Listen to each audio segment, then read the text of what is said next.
Hey everybody, this is Cadroll Hunter, and I did it again. I bought another random collection of coins, a couple boxes here, all sorts of stuff. There's coins and flips, there's bags of pennies. There look to be some old stuff in there too. I paid $100 for everything in here.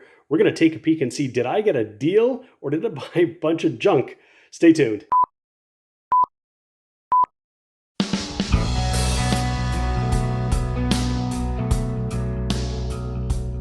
Hey everybody, this is James and you're watching my channel, Cadroll Hunter. I paid another visit to my local antique dealer, Tim, and he brought out this bin and this shoebox and said he'd purchased a collection as part of an estate sale. Did I want it? It didn't take me long to say absolutely. It also didn't take me long to see that there's a bunch of stuff in here. I don't even know what's in here. I paid $100 and I think I got a good deal. What I'm gonna wanna do is count and see, did I at least get $100 in face value? Some of these things, these jars, just look to be pocket change. There's a couple foreigns in there, I think, but just generally some poor condition coins. There's some nickels. There might be a couple old ones in there. There's some really filthy pennies, as well as some hardware and other stuff, magnets, I don't know. So I have no idea if we're gonna find anything interesting in there, but there are some things that I think might be pretty cool. We're gonna take a look at. Here's some older stuff. And I suspect there isn't going to be any silver in this collection, but this florin right here that I can see from 1914 is silver, but it's so discolored, it probably just looked like an old copper coin. So we got some silver, but in here, there's even bags of pennies. This one here is actually labeled steel or zinc 1997 to 2012. So there's some varieties we can look for. There's dimes and nickels and some rolled coins in here, some old wrappers. What I'm going to do is try to get this out of here. I'll take a look at it and see, at least survey what we've got before we actually take a look in detail. I'm not even sure if I'm going to be able to get all through this in one sitting. This video might get way too long.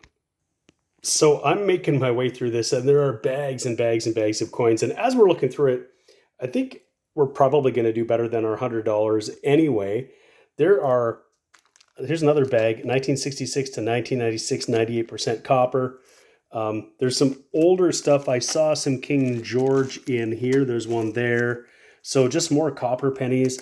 They're not, I mean, this looks to be old. These might all be King George, these ones here. I see a 42. I see a 1940. I see something from the 50s. That's pretty awesome. I think we're going to do better than our face value for sure. And I haven't gotten everything out of the bin. There are pennies laying around. There's more little baggies here. There's baggies upon baggies, some foreign coins, some more old copper, a couple rolls of stuff. And I can't quite make any sense of this. There's a diadem portrait, but then there's just a modern nickel. I don't know if that's a commemorative of some sort. Could be a 2005. A bunch of dimes in here, but there are some nickels and dimes and quarters. Those things start to add up pretty quickly. This is actually a big bag of dimes, but it just looks like modern Canadian dimes. I don't see any silver or anything in there. So I don't think we're going to find anything really silvery. But there are some 2x2 flips in here. But when I look at these 2x2 flips, there's a 52, but not in great shape. The flips are too big or too small for a lot of the coins. They don't seem to be in good condition. So really kind of crazy. So I don't even know where to start. I think what we might start to do is maybe start with the quarters and nickels and stuff like that. We'll start counting them up. We'll get to the pennies because these really require more of a hunt to find something in there. So we'll try to make some sense of all that. So the perils of coin collecting here, I actually pierced my thumb when I picked this up because there's a staple that was coming through. I don't even want to touch it right now. Started bleeding all over the place just from a little staple, but I got that taken care of. So I'm going to maybe throw this down for now. We'll come back. I'll collect the dimes out of there. We'll start there and we'll make our way through. Now, this is really cool. This is a big sort of medicine container worth of pennies. I was just clearing that off. Now I'm going to need two hands to open it up probably. Oh, I got it. When I look at it, I see that these are wheat cents, and I think they're all wheat cents. I see 50s, could be 40s. So it could all be 40s and 50s, but this, I'll want to see if there's anything old in there. That might be a separate video on its own. We'll see how far we get today, but that's really awesome. Okay, so on the bottom of that tote, there was a grand total of 44 dimes, circulated dimes from the 70s, 80s, 90s. There were a couple 68s, not silver. I checked them with the magnet and they did stick. So $4.40. This next bag here of dimes looked to be more modern and they all just looked to be circulated. I saw a couple nickels in there. I can see a smooth edge for a nickel here. I saw a couple Americans. So I'll start with this one next, but a roll of dimes is $5. It's not going to take too many rolls of dimes to start making a dent in that $100. I think we'll do just fine seeing what's in here, but we really want to find something old and cool. So there are all the loose dimes tallied up and rolled up.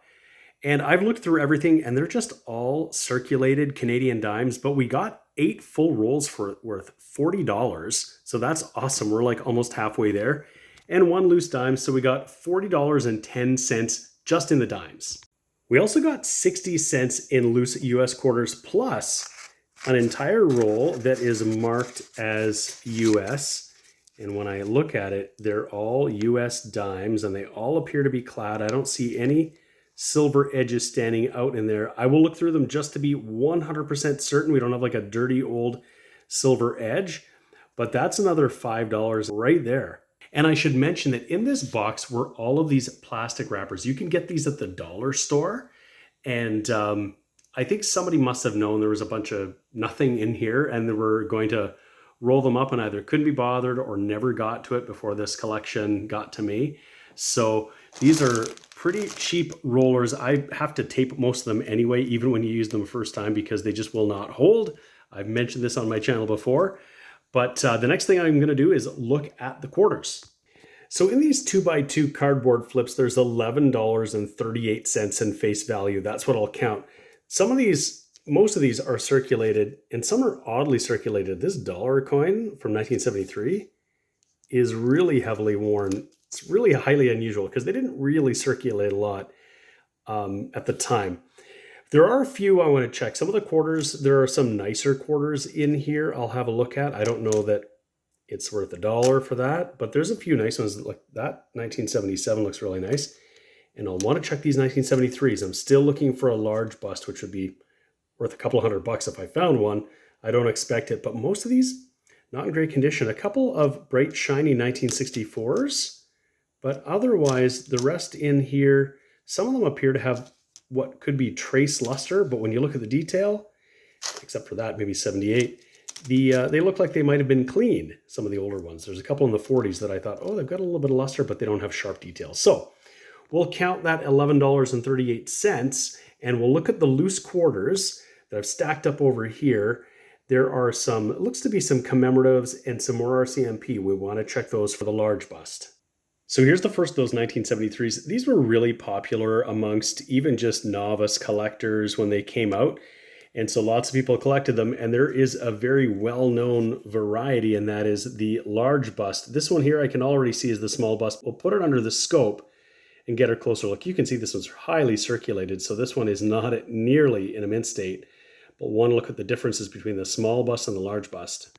So the two main things we're looking at are the detail in the hair. The large bust has very little detail in the top of the hair. There's a lot of detail here. And the large bust also has these beads much closer to the rim. There isn't this space here. They're very close up. Of course, as the name would suggest, the large bust features a larger bust of Queen Elizabeth, but it's just hard to tell when you're not comparing two side by side. So if you've just got a 1973 on its own, that's what you can look for. If you had a 1972, you could compare the two because the large bust on the 1973 is the same obverse as the 1972. This is not what we're looking for. This is just going to get rolled up and go back to the bank. Even the nickel value of a quarter isn't worth 25 cents, so it's not worth holding on to. So we've got a stack to check here. I'm just going to put them under the scope one at a time, and we're going to look at them together. So we'll start with this first one here. And we can see lots of detail, far beads.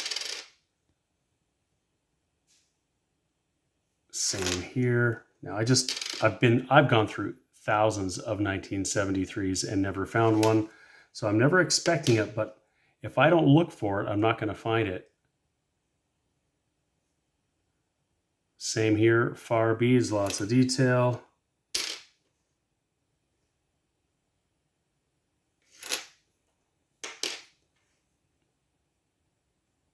This is one's a little nicer, this one here.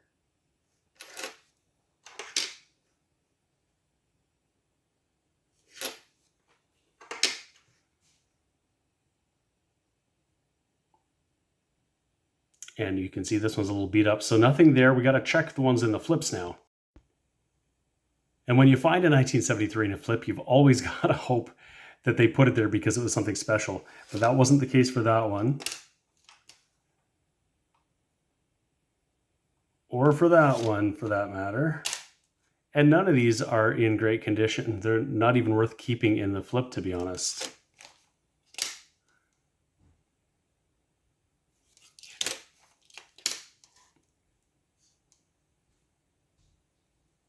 All right, well, we struck out on that. The rest of these quarters were in a baggie, and they appear to be commemoratives that are in pretty decent shape. This one is a 2007 Olympic. We've got a 1999 Millennium coin. Looks like we've got a bunch of those. They might all be the same. I'm not sure if they would have come from a roll. Perhaps not completely uncirculated. And then what do we got here? Oh, there's an Alberta from 2005. Oh, we got some color. There is the Peregrine Falcon. The Bravery. Oh, the 2010 Double Poppy. That's a nice one too. Another Olympic. This one's got a bit of the Ring of Death on it. And this is the Saskatchewan from 2005. So we had another $5.25 in quarters. The only ones worth keeping really are these two colorized ones. They were really nice. And this one Olympic. The rest were actually in various degrees of being circulated. So they weren't really worth holding on to. And we also had 3 50-cent pieces that were loose in there. 2 from 2002. These were a commemorative. 50 years of Queen Elizabeth's reign. They had this very different obverse portrait here. These were really highly minted, over 14 million, well more than what was being minted at the time. So those were, unless they're in really fantastic condition, they're just not worth holding on to. This 1979 looks to be in pretty nice condition. I'll hold on to that one. So this bag of nickels looks to be just modern stuff. I'll confirm that, and we'll want to roll that up and count it and all this stuff too. And of course, I'm going to separate out all the nickel because I want to do that. But there are a couple of bags here I want to look at first because I see King George V. I see King George V. There looks to be some cool old stuff here. Let's start there. So I'm pretty excited about this right here because there looks to be a good number of King George V in here. Of course, the key date we're looking for is 1925. 1926s are also good to find. There's a near 6 and a far 6 variety that we want to look at. And I see some Tomback nickels and other cool things. So I'm going to separate these out. We'll take a peek what we got in here. So we ended up getting 21 King George V nickels from the 20s and 30s. So over half a roll, which is pretty awesome. We got some 22s, 23, 24. We didn't get the 25 or 26, 27, 28, 29. 31, 34, 35, 36. That's really cool. We got a range of other dates here from the 40s, 50s, and 60s, including some Tomback here. We got the 43 Victory nickel, the 42 Beaver in Tomback. This is a key date. This is the second lowest minted modern nickel besides the 1948, but this one might be just as hard to find in circulation because it stands out and people would pick those out. There are some other bags here with some older King George V and some Queen Elizabeth Laureate portrait nickels. I'm going to get those out onto here. We'll take a peek and see what we've got. I don't know that there's any more King George V, but you never know. I just mentioned the harder to find Canadian nickels. The 1938 was one of them. We found one, and we also found a 1948, and that is probably the hardest one to find. It is the lowest minted, just over 1 million minted. 1948 key date King George VI nickel. Awesome. We ended up with $26.25 in nickels. A bunch of it is going back to the bank. A bunch of it is bound for the nickel cup.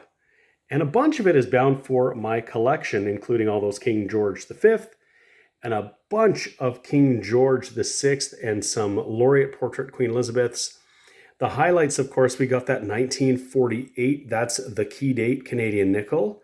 But we got a bunch in the 30s, a 37, three 1938s, and four 1939s. That's really cool.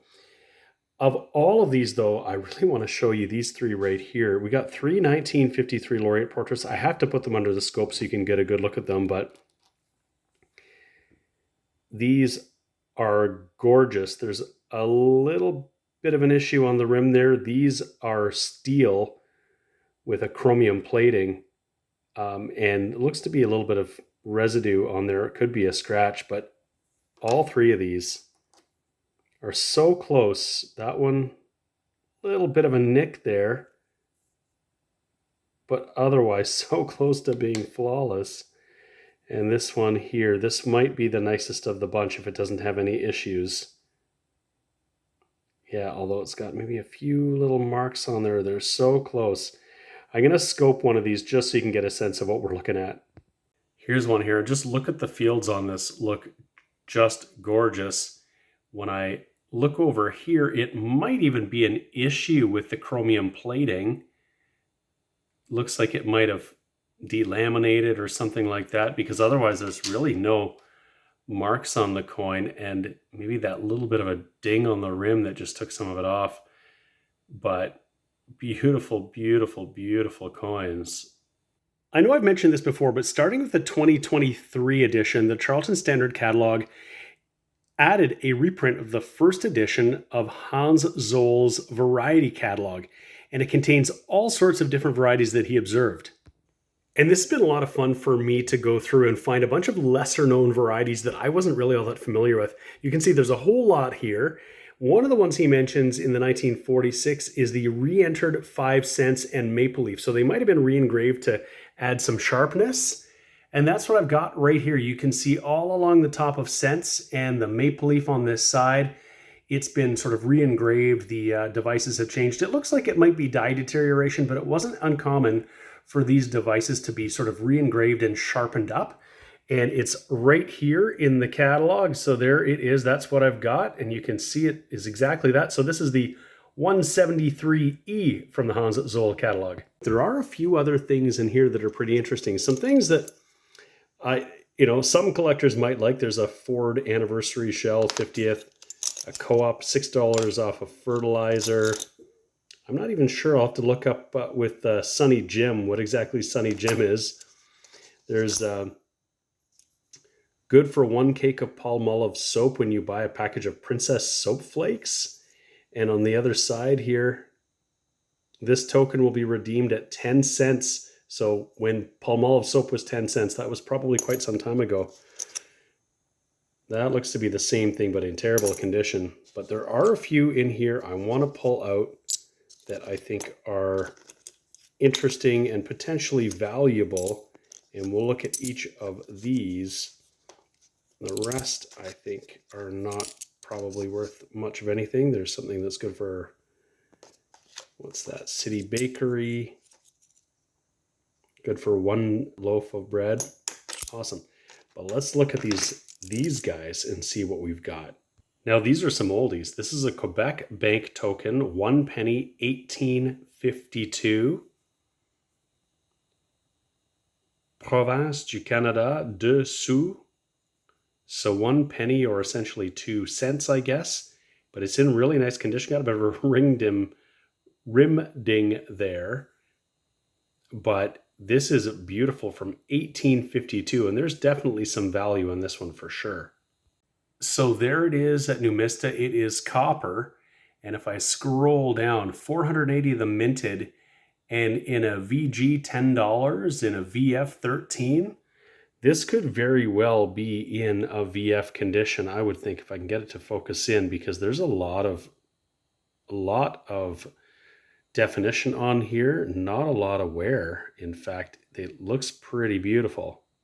Here's another one, even older, Trade and Navigation, 1838. Pure copper, preferable to paper. Really interesting. We'll take a look and see if we can find this one on Numista too. Here it is, lots of really good information in Numista. It tells me here in the comments that this is produced for British Guyana, but it was used in circulation in Nova Scotia in some quantities because there was trade between these two colonies. The XF price here shows as $77. This isn't going to be an XF, but it tells me that this is definitely something to hold on to, and it's definitely got some value. Even if it's worth $5 or $10, that's pretty awesome. This next one is in pretty terrible shape. It says City Coal Yard. If I flip it over, it's got lots of marks on it. 1835. It is a Hard Times merchant token from Ephraim A. Hathaway in Providence, Rhode Island. Very cool. It's just unfortunately somebody has really marked it up, but that's a piece of history right there. Now this next one here, Prince Edward's Island, 1855. It's a halfpenny token. It says self-government and free trade. And apparently there's a version in 1855 that actually just says Prince Edward Island, so without the apostrophe S. So we found this one here. That is pretty cool. And speaking of Canadian provinces, there's another one here. I picked this one up. This is 1 cent from Nova Scotia from 1861. Pretty circulated, and we've got Queen Victoria on the obverse here. There it says Victoria, and that's a pretty neat one from Nova Scotia. And then the last one we've got in this bunch that I pulled out is the one that is silver. This is the 1 florin from 1914. We'll confirm that. I think this might be sterling silver. So the Numista website has confirmed that this is in fact sterling silver, 0.925 silver. There's still lots of detail on this coin. If there was any silver in this collection, somebody has obviously stripped it out. What we got was the copper and just pocket change essentially. But this one obviously slipped through because it just has the look of copper. If you throw it in with the rest of these coins here, it just looks the same. So somebody wasn't looking closely enough and didn't notice or realize that this was an actual silver coin. So we got it. It's probably worth at least $15 or $16 just in silver alone. So that's really helpful in bringing our purchase price up or getting us close to our purchase price anyway. And we haven't even looked at all of the pennies yet, which I think we're going to need to do in a future video. And I'll certainly need to update you on our tally, even just on face value. I'm not concerned about whether we got our money's worth. There's a whole bunch of foreign coins in here too. I might have to save those and look at those another day. I don't think there's any silver in there necessarily. The only other thing I might want to show you right now are these tokens here, medallions actually. So we've got two different medals here. This one here is from 1927. It's the 50th anniversary of Confederation. This is a beautiful medallion. And this features King George V and Queen Mary. And this next one here is from 1939. This is King George VI and his wife Elizabeth. And there is a picture of Canada here. This is the royal visit in 1939. And so these would have been given out to people back then, but there's a whole lot of history there in those medals. Well, for the most part, what we've got left here are a whole lot of pennies, and I suspect, and I can do the math on screen, that we're not going to have any problem hitting our $100 with this, meaning that we got our money's worth at least. I'm going to take some of the stuff back to the bank, and we got lots of really cool nickels that I'm going to hang on to, of course. Well, we got tons more stuff to look at. All of these pennies here, I think they're going to have to wait till another day. This video has gone long enough, so to be continued. I really hope you enjoyed this look at a little bit of a collection that I picked up for $100. I think we got more than our fair share just in face value. If you haven't already subscribed to my channel, go ahead and do that. Hit that button and give the video a like. I really appreciate you coming in to watch the video. Thank you so much. We'll see you again next time. The sponsors of today's video are Lighthouse Canada and the Charlton Press. Lighthouse Canada is the leading supplier of high-quality numismatic supplies in Canada, and the Charlton Press is the leading publisher of coin and paper money catalogs and price guides for Canadian collectors. Go check out their online stores today and use the exclusive discount code CRH20 for 20% off all your purchases.